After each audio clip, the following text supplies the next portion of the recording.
Hey guys, it's McLeans Diecast here, and today we have a review of the 1/50th scale Caterpillar 963K track loader by Diecast Masters. This model is an update to the older 963D model. There are a few differences, not many, but we'll get into that in further detail in a minute. So without further ado, let's get into the review.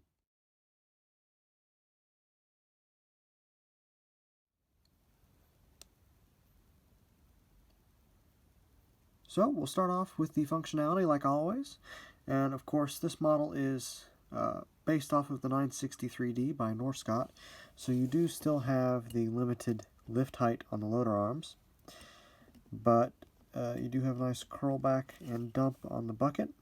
Cylinders on my model are a little loose, so they don't hold every position.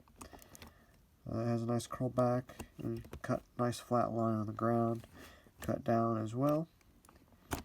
The model does roll fairly well on a smooth surface, and the ripper lowers to ground level. It will not go below the machine. That is as low as it gets right there, and then it raises back up. So yep, that's pretty much the functionality of the model. It's pretty basic. One upgrade to this model over the 963D by Norscot is the addition of spring tension tracks, whereas the Norscot didn't have a spring tensioner. It was just fixed undercarriage. So that's another upgrade to the model. So we'll move on to the details now.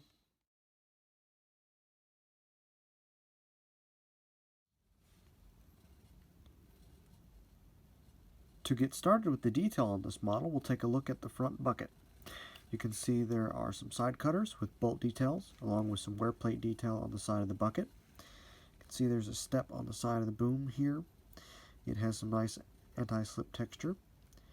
You can see the boom has nice Caterpillar 963K graphics, as well as the rest of the machine having high quality Caterpillar graphics. You can see the handrails are on the side of the boom. They are plastic, but they do look the part. They're about the right size. All of the handrails on the side of the cab and hood are also plastic. You can see that there are details in the door handle and handles that would be going to various different compartments around the cab and underneath the cab. And you can see the undercarriage here. It has some nice detail. We'll get into that a little more in a second. As we go around the machine, we'll take a look here at the rear hood. You can see there are some nice graphics in the engine bay doors to simulate etched through door panels. You can see another step here on the ripper. It has anti-slip texture like the rest of them. And there's some nice textured grills in the air conditioner on the back of the cab. You can see the large exhaust and air cleaner on the back of the hood, along with some more handrails. And we'll continue around to the back. You can see the nice grill with the Caterpillar logo in the center, and some reflectors there on the multi-shank ripper.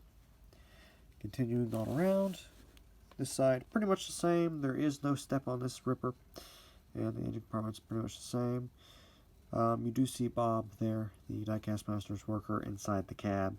He is not removable in this model. That is something that came around just after this model was produced. The undercarriage has some nice detailing around the track frames and bottom rollers, along with some bolt detailing. The spring tension idler is a nice addition to this one. And there's some nice detail on the drive sprocket. There's good detail on the Caterpillar undercarriage, along with bolt detail on the top of the double grouser track pads. There's once again a step on the side of the boom, along with the same handrails and same cutting edges on the bucket. As we move forward to the front, you can see there are some nice teeth on the bucket. They have some nice detail to them. They're not just simple castings. And you can see the Caterpillar logo, as well as some lights highlighted with silver paint. The windshield wiper in the front is a nice addition. It is a separate piece and not cast or molded as a part of the cab. So we'll go on to the top. Just a real quick look. It's pretty simple.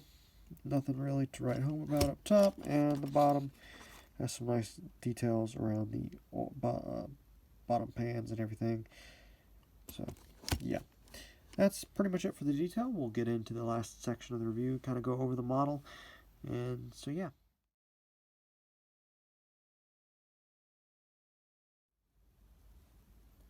So my final thoughts on this model is it's a nice high quality model. Retails for around $75 to $80. It is largely the same casting as the 963D.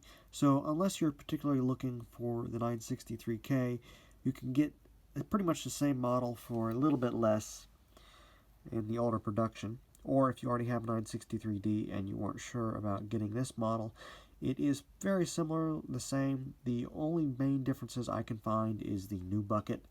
The bucket has been redesigned.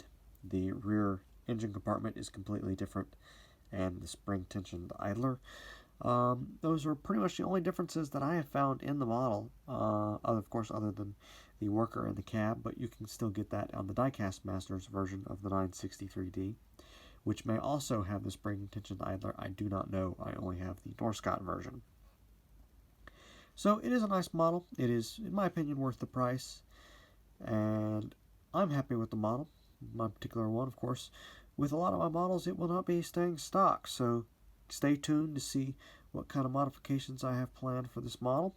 Nothing too big, just a change of attachments. So, yeah, I hope you guys enjoyed this review. If you have any questions or comments, please feel free to comment down below or send me a message on my Facebook or Instagram.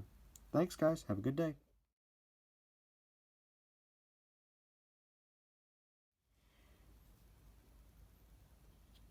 And of course, one won't want to forget looking at the box for the 963K track loader.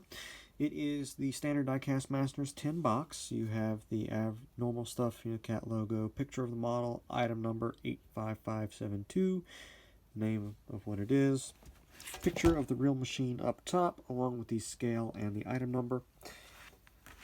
Sides have the Diecast Masters logo and the item number.